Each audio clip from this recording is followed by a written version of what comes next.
Good morning, students. My name is Deepa Garg, your SST subject teacher. Today I will teach you Chapter 7. Chapter 7 का half part हम पहले period में करा चुके हैं आपको. Chapter 7 हमारा India, climate, natural vegetation and wild life. आप सभी को चैप्टर का नेम अच्छे से समझ आया होगा. भारत की जलवायु, वनस्पति एवं वन्य जीवन, ये हमारा चैप्टर का नेम था. इसका हाफ पार्ट हमारा हो चुका है. आइए तो आगे बढ़ते हैं, आगे का पार्ट करते हैं चैप्टर का. हमारा पॉइंट चल रहा था रेनफॉल. नंबर 2 पॉइंट पर हम आ चुके थे. The areas receiving less than 200 centimetre but more than 100 centimetre rainfall can be said to be the areas under moderate rainfall. These areas include Eastern Uttar Pradesh, foothills in Punjab, Odisha and parts of Madhya Pradesh. तो वे क्षेत्र जहाँ 200 centimetre से कम किंतु 100 centimetre से ज़्यादा 100 centimetre से ज़्यादा वर्षा होती है, सम वर्षा वाले क्षेत्र कहलाते हैं. कैसे कहलाते हैं? मॉडरेट यानी कि सम. These areas include eastern Uttar Pradesh, foothills in Punjab. और ये क्षेत्र जो हमारे होते हैं पूर्वी उत्तर प्रदेश से पंजाब के तलहटी क्षेत्र, ओडिशा और मध्य प्रदेश के कुछ भागों से आते हैं.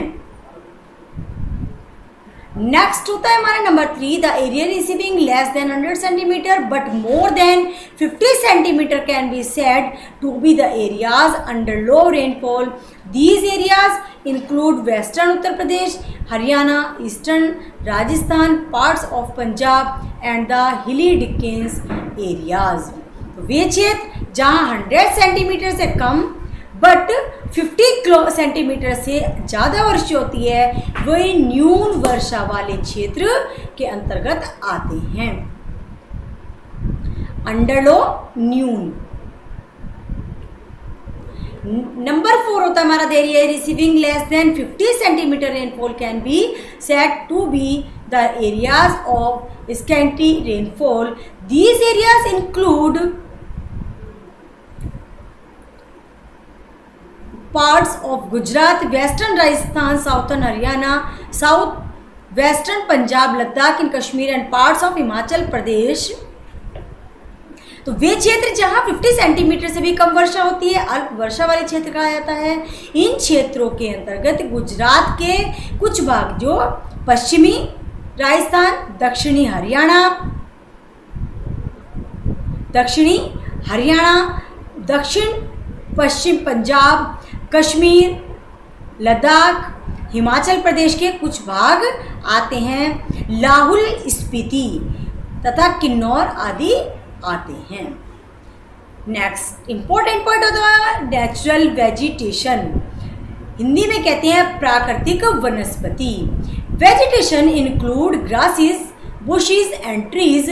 Some trees need our help to grow and flourish like crops.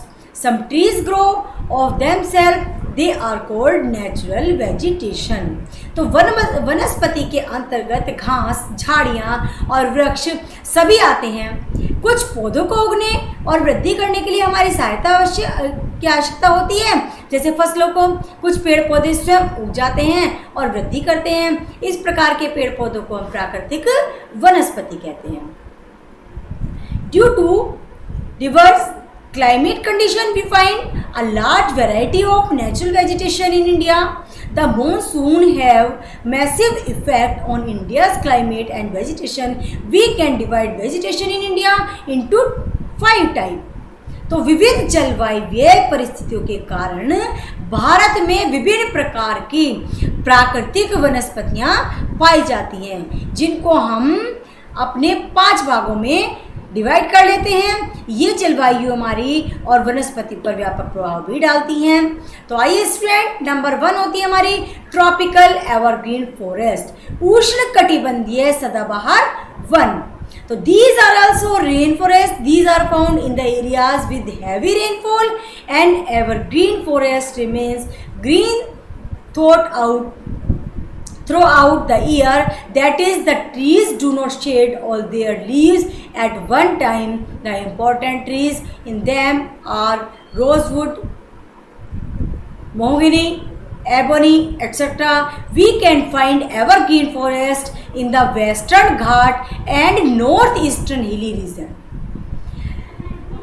ये इन वनों को वर्षा वन भी कहते हैं, रेन फॉरेस्ट वर्षा वन भी कहते हैं। ये वन अधिक वर्षा वाले क्षेत्रों में पाए जाते हैं। सदाबहार जो वन होते हैं हमारे, वहाँ वर्ष भर हल्की फुल्की हरे भरे वन रहते हैं, वर्षा होती रहती है, अपनी सही पत्तियाँ एक ही समय पर नहीं गिराते हैं। इन वनों के मुख्य वृक्ष होते हैं जैसे रोजवुड,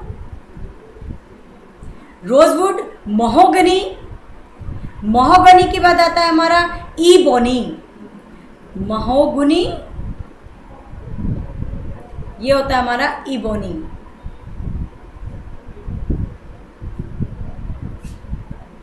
नंबर 2 होता है हमारा ट्रॉपिकल डेडिकस फॉरेस्ट, उष्ण कटिबंधीय पर्णपाती वन, उष्ण कटिबंधीय पर्णपाती वन। Deciduous forest are found in the areas with moderate rainfall. Deciduous trees sheds all its leaves at one time every year. The important deciduous trees are sal, teak, sandalwood, bamboo, mahogany, शीशम and शोक। तो उष्णकटिबंधीय पर्णपाती one समवर्ष वाले क्षेत्रों में पाए जाते हैं। पर्णपाती वृक्ष वर्ष में एक बार अपनी सभी पत्तियां गिरा देते हैं। मुख्य पर्णपाती वृक्ष साल, टीक, चंदन, बांस, महुआ, शीशम और सकू हैं। भारत के ये वन पूर्वी घाट हिमालय पहाड़ियों, ओडिशा, असम तथा पश्चिमी बंगाल में पाए जाते हैं। आप इस पिक्चर के द्वारा देख सकते हैं एवरग्रीन फॉरेस्ट, डेसिडस फॉरेस्ट कौन से होते हैं? पर्णपाती, ये होते हैं हमारे पर्णपाती। टाइडल फॉरेस्ट ज्वारीय,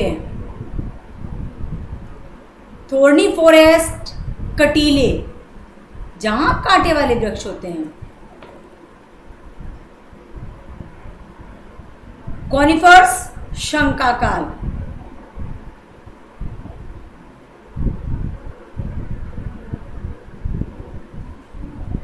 शंक्वाकार होते हैं। एवरग्रीन सदाबहार।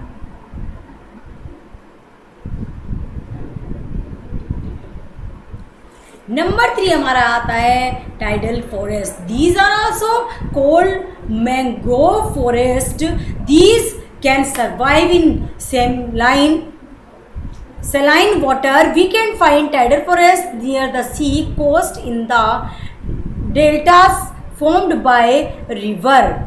This seas tidal help in the growth of these trees. We find these tree forest in West Bengal, where the Ganga and the Brahmaputra have formed the deltas named Sundarbans. The important tree here is Sanduri, after which this delta has been named. तो जो हमारे ज्वारीय one होते हैं, इन वनों को mangrove one भी कहते हैं। क्या कहते हैं? मैनग्रूव।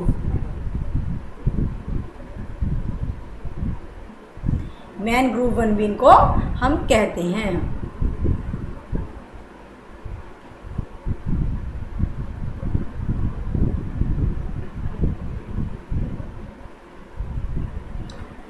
ये वन समुद्रों के किनारे, नदियों के डेल्टा क्षेत्रों में देखे जा सकते हैं। समुद्री ज्वार इन वनों की वृद्धि में सहायता करते हैं। भारत में ये वन पश्चिमी बंगाल में, जहाँ गंगा और ब्रह्मपुत्र अपना डेल्टा सुंदरवन बनाती हैं, उसमें पाए जाते हैं। इन वनों का मुख्य वृक्ष सुंदरी है, जिसके नाम पर इसे डेल्टा का नाम रखा गया है। नेक्स्ट होता है हमारा थॉर्नी फॉरेस्ट यानी कि कटीले वन। तो thorny forest are found in areas with scanty rainfall. We can find these forests in Rajasthan. The important trees in these forests are kikar, babool, cactus, date palm, prickly pear beside other bushes and shrubs. We can also find this type of vegetation in some parts of Punjab, Haryana, Western Ghats and Gujarat. तो हमारे जो कटीले one होते हैं ये अल्प वृक्ष, जहाँ पर अल्प बारिश होती है वहाँ अधिक पाए जाते हैं। भारत में ये वन राजस्थान में देखे जा सकते हैं। इन वनों के मुख्य वृक्ष कीकर, बबूल, कैक्टस, खजूर, नागफनी तथा अन्य झाड़ियाँ हैं। इस प्रकार की वनस्पति पंजाब, हरियाणा, पश्चिमी घाट तथा गुजरात के कुछ भागों में भी पाई जाती है। नेक्स्ट नंबर 5 आता है हमारा coniferous forest. These are also mountain forests. These are found in the Himalayas. Their type vary according to the height. We find deciduous forest in the lower altitude of the Himalayas, but in the higher reaches we find coniferous forest which comprise the trees of cedar, chir, fir, pine and deodar. The coniferous trees has conical leaves which do not allow to snow to settle on them. तो इन वनों को पर्वतीय one भी कह सकते हैं। ये one Himalaya पर पाए जाते हैं। ऊंचाई के साथ साथ इनके प्रकार बदलते रहते हैं। हिमालय के निचले ढालों पर पर्णपाती वन भी पाए जाते हैं, किंतु हिमालय की उच्च पहाड़ियों एवं पर्वतों पर शंक्वाकार वन पाए जाते हैं, जिनके मुख्य वृक्ष केदार, चीड़, फर, पाइन तथा देवदार होते हैं। कंट्रीज जिस कारण इन शंक्वाकार होते हैं। शंक्वाकार वृक्षों की पत्तियां नुकीली होती हैं, जिस कारण पत्तियों पर बर्फ नहीं रुक पाती है। नेक्स्ट इम्पोर्टेंट पॉइंट आता है हमारा कंजर्वेशन ऑफ फॉरेस्ट, यानी कि वनों का संरक्षण किस प्रकार किया जाता है। Our life is dependent on trees directly or indirectly. They give us oxygen, medicines, food, fuel, rubber and other things. Besides, they help to protect our environment. They bind the soil and thus prevent soil erosion. A forest is also a natural habitat for a wide variety of animals, birds and insects. Conservation of forest में हमारा जीवन प्रत्यक्ष और परोक्ष दोनों रूप से वृक्षों पर डिपेंड होता है। वृक्षों से हमें ऑक्सीजन, औषधियाँ, भोजन, ईंधन, रबर तथा अन्य वस्तुएं प्राप्त होती हैं। इसके अतिरिक्त वे पर्यावरण की रक्षा करती हैं। वे अपनी जड़ों में मिट्टी को जकड़े रखते हैं, जिससे मृदा का अपरदन नहीं होता है। इन विभिन्न जंतुओं, पक्षियों तथा कीटों के प्राकृतिक वासस्थान भी होते हैं। आदर्श रूप में कुल भू क्षेत्र का 1/3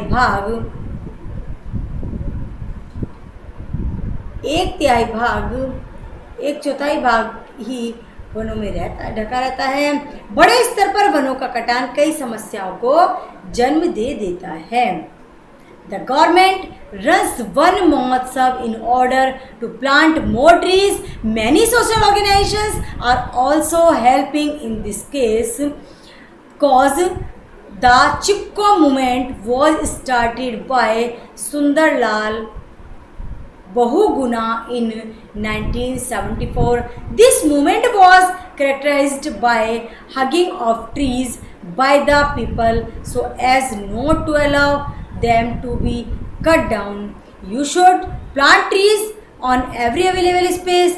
They protect the environment and make the place healthy and pleasant. The place along roads and railways